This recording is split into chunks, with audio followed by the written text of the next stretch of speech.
Let us pray. Dakilang Diyos, sa inyo po namin ipinagkakatiwala ang araw na ito.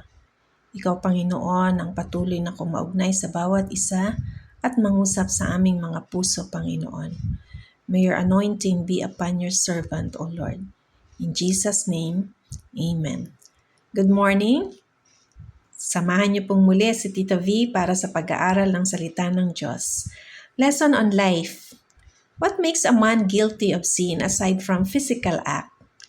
Yesterday, pinag-aralan natin, natutunan natin, for all have sinned and fall short of the glory of God.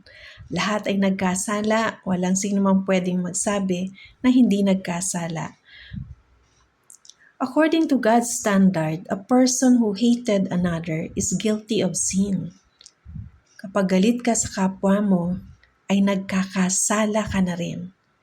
Anyone who hates their brother or sister is a murderer, and you know that no murderer has eternal life, sabi sa 1 John 3:15. The other term of murderer is killer, no? Kapag galit ka pala sa iyong kapwa, ay you are considered as a killer. So meaning you're disobeying one of those in the 10 Commandments, and also what it is saying, love one another.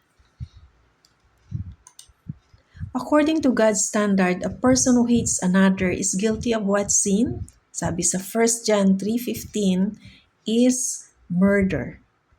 So, nararamdaman mo lang yon, na galit ka, hindi mo aktual na ginawang patayin yung tao, but you are already considered as murderer. At murder na yon, ibig sabihin pagpatay na yon. Tumatakbo lamang ito sa isip mo, tumatakbo lamang ito sa damdamin mo. Yung galit na namumuo sa iyong isip at puso ay malaking kasalanan na pala sa harap ng Diyos. You are guilty of sin. Malinaw ang sinasabi sa 1 John 3:15. The sin of adultery be committed apart from the physical act. So, meron din palang sin of adultery na kahit hindi mo gawin ito ng aktual, no, hindi kinakailangang may kasiping kang ibang tao o asawa ng iba. Iniisip mo pa lamang ay adultery na. Tignan nga natin. But here is what I tell you. Do not even look at a woman in the wrong way. Anyone who does has already committed adultery with her in his heart. Sabi sa Matthew 5:28. So in short, iniisip mo pa lang, nag-iisip ka lang ng sensual na bagay sa isang babae, ay adultery na ito. How else can the sin of adultery be committed apart from the physical act? Sabi sa Matthew 5:28, ang sagot ay through our eyes. Nakita lang natin, dinama ng ating puso, inisip ng ating isip, ito ay kasalanan na. Kahit hindi mo pa ito ginagawa ng aktual. Mga tanong na pwede nating pag-isipan. May mga unconfessed sin ba dito sa ating puso? Naglalaan ba tayo ng panalangin o ipinapanalangin natin ang ibang mga taong nagkakasala o pinapanood lang natin sila na nagkakasala? Sabi, ito yung nakikita ng Diyos sa ating puso sa mga taong nagkakasala. Evil thought, sexual immorality, theft, murder, adultery, greed, malice, deceit, lewdness, envy, slander, arrogance, and folly. So kung ang mga ito nga raw ay iniisip mo pa lang na gagawin, ay kasalanan na ito. So ano ang dapat nating gawin? Take time to search your heart and ask forgiveness kung itong mga ito ay tumatakbo na sa ating isip. Kasi, alam nyo ba na, hindi nababasa ni Satan or ng evil spirit yung ating iniisip. Pero pwede niyang i-torture ang ating isipan para isipin natin lahat ng mga hindi magagandang bagay. So ano ating weapon? Take time to pray. And another thing, we need to read the Bible. And very important, we need to have personal relationship with Christ. Kasi hindi natin kaya sa pamamagitan ng sarili natin para ma-overcome natin ang lahat ng kasalanan ito. Kailangan natin ang Panginoong Hesukristo sa buhay natin bilang Panginoon at sariling tagapagligtas.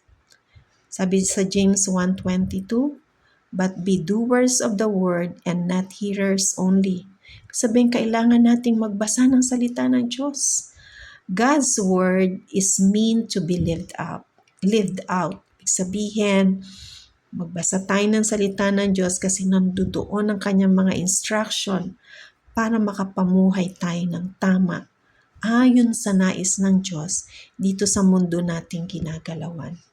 If you are simply listening or reading God's word, nagbabasa ka nga ng salita ng Diyos, without putting it into action, according to James' words, you are only deceiving yourself.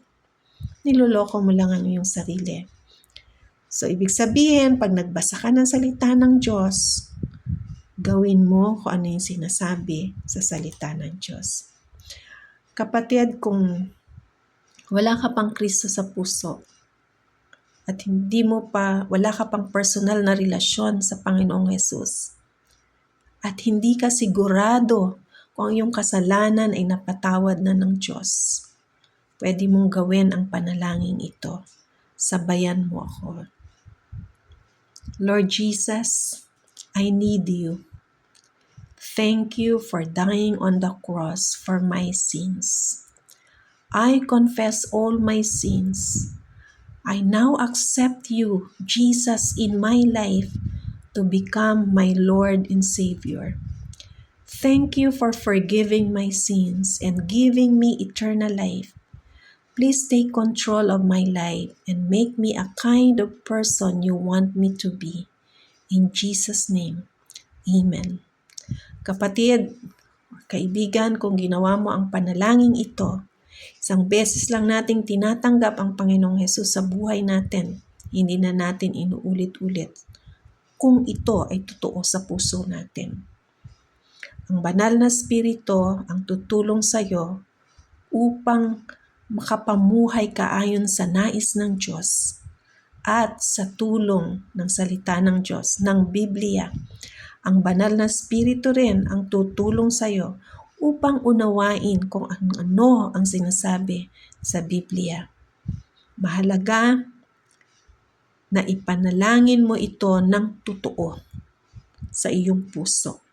Pwede mo namang ulitin muli ang panalangin ito kung sa palagay mo ay hindi mo maisip kung totoo nga ba ang ginawa mong acceptance noong mga naunang araw. Maraming salamat po. Love and prayers, Tita V. God bless you. God bless Philippines. To God be all the glory.